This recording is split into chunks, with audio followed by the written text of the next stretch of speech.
अस्सलाम वालेकुम, मेरा नाम सलीका शफीक सिद्दीकी है और मैं एक ट्रेनी क्लिनिकल फार्मासिस्ट हूँ। एंड काफ़ी यहाँ पे डिस्कशन चल रही थी नॉर्वे वगैरह में एक फार्मासिस्ट की वैकेंसीज़ की सैचुरेशन को लेके। तो कुछ लोगों ने मुझसे ये पूछा कि मैं यूएसए में एज अ फार्मासिस्ट किस तरह लोग काम कर सकते हैं। ठीक है, तो ये वीडियो बेसिकली उन लोगों के लिए मैं बना रही हूँ कि यूएसए में आप एज अ क्लिनिकल फार्मासिस्ट या नॉर्मली एज अ फार्मासिस्ट किस तरीके से आप जॉब कर सकते हैं और लाइसेंस वगैरह का क्या क्राइटेरिया होता है। ठीक है, तो नॉर्मली जो एक अमेरिका के जो नॉर्मल फार्मासिस्ट होते हैं या फार्मेसी स्टूडेंट्स होते हैं ना, उनको सिर्फ 2 एग्ज़ाम्स देने होते हैं। ठीक है, एक पहला एग्ज़ाम तो होता है कि उनका नेपलेक्स का एग्ज़ाम होता है, दूसरा एग्ज़ाम जो होता है उनका एमपीजेई का एग्ज़ाम होता है। ठीक है, तो लेकिन अगर कोई फॉरेन फार्मेसी ग्रेजुएट है जैसे कि हम लोग हैं, हम पाकिस्तान के हैं, अगर मैं अपनी मिसाल दूँ, ठीक है, अगर मुझे पाकिस्तान से निकल के यूएसए जाके क्लिनिकल फार्मेसी की प्रैक्टिस करनी होगी या नॉर्मली किसी भी फार्मेसी की प्रैक्टिस करनी होगी, आइदर वो कम्युनिटी फार्मेसी है, इंडस्ट्रियल फार्मेसी है, व्हाटसोएवर,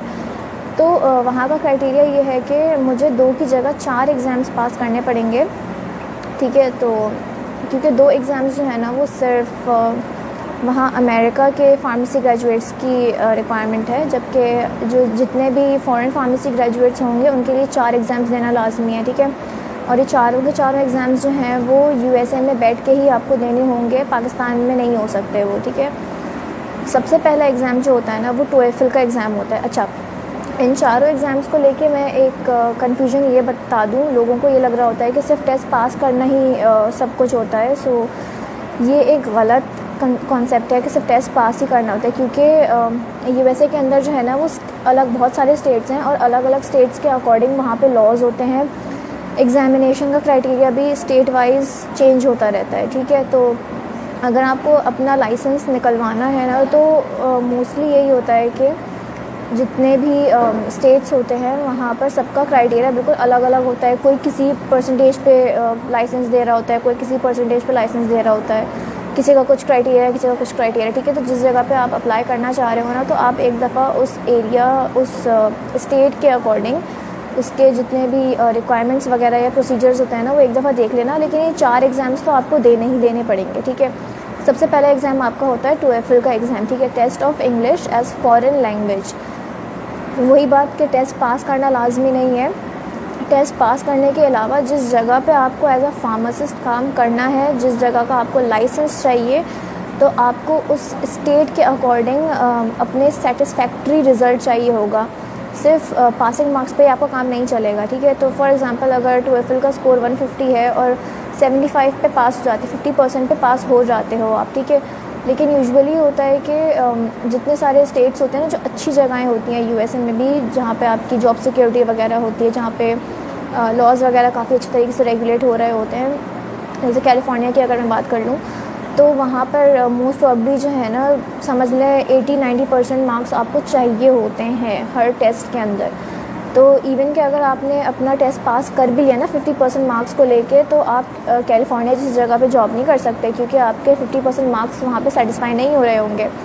तो पहली चीज़ ये हो गई कि टोएफिल का टेस्ट देना पड़ेगा। ठीक है, टेस्ट क्लियर हो गया, टेस्ट का रिज़ल्ट सिर्फ 2 साल तक वैलिड रहता है। इसका मतलब ये है कि बाकी जितने भी आपको अपने 3 टेस्ट आगे के देने होंगे वो इस 2 साल के अंदर अंदर देने होंगे, और इसी 2 साल के पीरियड के अंदर अंदर आपका लाइसेंस ही बन जाना चाहिए। ठीक है, अदरवाइज़ दोबारा टोएफिल देना पड़ेगा, सारा प्रोसीजर दोबारा से होगा। सही है, तो कोई सा भी टेस्ट का रिज़ल्ट जो है ना इस ड्यूरेशन के अंदर आपका एक्सपायर नहीं होना चाहिए। तो ये एक बहुत बड़ा हर्डल हो जाता है यूएसए में एज अ फार्मेसी काम करने के लिए। तो टोएफिल के एग्ज़ाम के बाद आपका जो दूसरा एग्ज़ाम आता है ना वो आता है आपका FPGEE। ठीक है, foreign pharmacy graduate equivalency exam. इसमें क्या होता है कि जैसे पाकिस्तान की हमारी फार्म डी की डिग्री है, मैं फार्म डी की डिग्री की बात कर रही हूँ, मैं बी फार्म या एम फार्म की बात नहीं कर रही। बी फार्म एम फार्म जो है वो यूएसए में रिकॉग्नाइज नहीं है। सही, तो मैं जितनी भी बात कर रही हूँ मैं फार्म डी के ग्रेजुएट्स की बात कर रही हूँ, डॉक्टर ऑफ फार्मेसी के ग्रेजुएट्स की बात कर रही हूँ। ठीक है, तो फार्म डी की जो पाकिस्तान की डिग्री है वो आपकी यूएसए की फार्म डी की डिग्री के इक्विवेलेंट करवाने के लिए आपको ये वाला एग्ज़ाम देना पड़ता है, ताकि आपकी जो ये यूनिवर्सिटी की डिग्री है वो वहाँ से इक्विवेलेंट हो सके। सही, और इस टेस्ट को पास करने का इतना कोई मुश्किल क्राइटेरिया नहीं है, बट बेसिक नॉलेज होनी चाहिए, स्पेशली क्लिनिकल फार्मेसी, फार्माकोलॉजी वगैरह इन सब चीज़ों की, तो आपका टेस्ट पास हो जाता है। ठीक है, ये टेस्ट, इसका रिज़ल्ट भी मेरे ख्याल में सिर्फ 1 या 2 साल तक ही वैलिड रहता है, लेकिन रूल्स वगैरह चेंज होते रहते हैं, तो कभी 1 साल हो जाता है, कभी 2 साल हो जाता है, इस तरह होता है। अभी फ़िलहाल जो रिसेंटली मैंने देखा था NABP की वेबसाइट पे, तो उसमें लिखा हुआ था कि ये 2 साल तक वैलिड है इसका रिज़ल्ट, ठीक है। TOEFL भी 2 साल तक वैलिड है, और ये FPGEE का एग्ज़ाम जो है ना, ये भी 2 साल तक वैलिड रहता है। ये टेस्ट क्लियर करने के बाद आपको ना एक सर्टिफिकेट मिलता है, आई गेस कि आपको ऑनलाइन सर्टिफिकेट मिलता है कि आपने FPGEE क्लियर कर लिया है, ठीक है। इसके बाद आपका जो एग्ज़ाम आता है वो असल एग्ज़ाम है, जिससे आपका लाइसेंस बनेगा, और वो है NAPLEX का एग्ज़ाम। जब एक दफ़ा आपकी फार्मेसी की डिग्री US की फार्म की डिग्री की इक्विवेलेंट हो गई ना, तो आप फिर वही सेम रूट फॉलो करते हो, जैसा कि वहाँ के फार्म ग्रेजुएट्स जो अमेरिका के अपने फार्म के ग्रेजुएट्स होते हैं, जो रूट वो फॉलो करते हैं फार्मासिस्ट बनने के लिए या फार्मेसी की प्रैक्टिस करने के लिए, ठीक है। तो वही वाली बात कि FPGEC के बाद जब आप आपकी डिग्री जो है वो अमेरिका की फार्म की डिग्री की इक्विवेलेंट हो गई, तो फिर आपको NAPLEX का एग्ज़ाम देना पड़ेगा। ये थोड़ा एक टफ़ पार्ट है, क्योंकि NAPLEX का हर स्टेट का क्राइटेरिया बिल्कुल अलग अलग होता है, पेपर पैटर्न बिल्कुल अलग अलग होता है हर जगह का, ठीक है। तो वही वाली बात कि जिस स्टेट में आपको प्रैक्टिस करनी है, जिस जगह पे आपको प्रैक्टिस करनी है, जिस जगह का आपको लाइसेंस चाहिए, आप उसी के अकॉर्डिंग अपनी तैयारी करोगे, आप उसी के अकॉर्डिंग सब कुछ लेके चलोगे, ठीक है। तो NAPLEX का एग्ज़ाम मोस्ट प्रोबेबली आपका जो है ना क्लिनिकल फार्मेसी और फार्माकोलॉजी वगैरह जैसी चीज़ों पे आता है, ठीक है, क्योंकि उन लोगों का फोकस ज़्यादा थेरेप्यूटिक्स वगैरह पे ही होता है। अराउंड 70-80% आपका पेपर जो है ना वो NAPLEX का इसी क्लिनिकल फार्मेसी और फार्माकोलॉजी वगैरह से बन के आ जाता है। बाकी चीज़ें जो होती है ना डिस्पेंसिंग वगैरह की, कम्युनिटी फार्मेसी से रिलेटेड और नार्कोटिक्स वगैरह की डिस्पेंसिंग वगैरह, तो उसका बाकी जो बचा कुचा परसेंट होता है ना, वो उसी से पेपर बन के आता है, तो इतना फोकस नहीं होता। असल फोकस क्लिनिकल का ही होता है। सही हो गई ये चीज़। NAPLEX क्लियर करने के बाद NAPLEX का रिज़ल्ट आपका जो है ना वो भी 2 साल तक वैलिड रहता है, ठीक है। NAPLEX क्लियर कर लिया, NAPLEX क्लियर करने के बाद ना आपको आपका लाइसेंस मिल जाएगा प्रैक्टिस करने का एज अ फार्मासिस्ट। अब आप कहीं पे भी जाओ, कम्युनिटी फार्मेसी में जाओ, इंडस्ट्री में चले जाओ, आप क्लिनिकल के सेक्टर पे चले जाओ, अब हॉस्पिटल के सेक्टर में चले जाओ, आप कहीं पे भी एज अ फार्मासिस्ट के तौर पे काम कर सकते हो, ठीक है।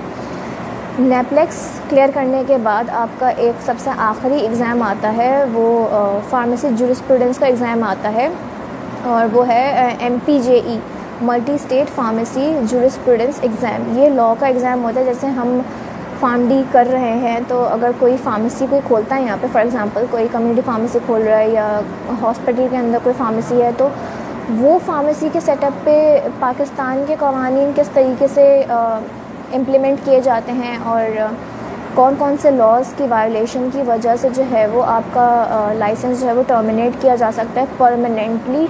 तो ये एग्ज़ाम बेसिकली इस चीज़ का होता है कि आपको बाकायदा लॉज़ ज़बानी याद होने चाहिए, और ये पता होना चाहिए कि कौन से लॉज़ की वायलेशन से आपका क्या नुकसान हो जाएगा, किस पे आपको फ़ाइन भरना पड़ेगा, किससे आपका लाइसेंस टर्मिनेट हो जाएगा। जो मेल प्रैक्टिस लॉज़ होते हैं ना, बेसिकली वो सारे के सारे इसी एग्ज़ाम के अंदर आते हैं, ठीक है। तो NAPLEX से थोड़ा टफ़ होता है, क्योंकि ये वाला एग्ज़ाम इसकी तैयारी करने के लिए ना थोड़ा सा ये बिल्कुल हमारे रूट से हट के है, क्योंकि ये लॉ का एग्ज़ाम है, राइट, और लॉ हमारी फील्ड है नहीं, तो इस वजह से जो है ना ये थोड़ा सा लोगों को पास करने के लिए मुश्किल होती है। इसके अंदर MPJE का एग्ज़ाम एक दफ़ा आपने पास कर लिया, तो फिर आप कंप्लीट तौर पर एज अ फार्मासिस्ट US में जॉब कर सकते हैं, उस स्टेट के अंदर जिस स्टेट का NAPLEX और बाकी सारे टेस्ट आपने क्लियर किए हैं, ठीक है। Thank you.